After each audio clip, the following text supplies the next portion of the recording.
Welcome to Kenton's videos. Enjoy the video. You have the essentials ready: a supported phone and the latest app. First, open the Edge Lighting app and grant notifications and display over other apps. Tap through the initial prompts so the app can run in the background. Once done, disable battery optimization for reliable behavior.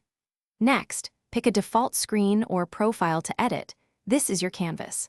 Make sure to select the notification sources you want to trigger lighting, because without those permissions, nothing will show. Now you customize the look and the logic.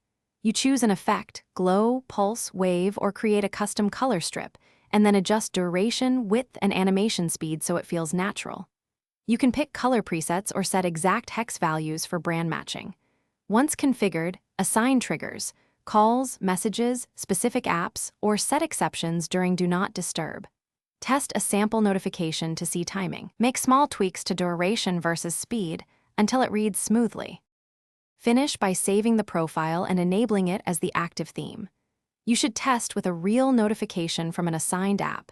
This confirms timing and visibility. If the lighting does not appear, recheck permissions, especially display over other apps, and ensure battery optimization is disabled.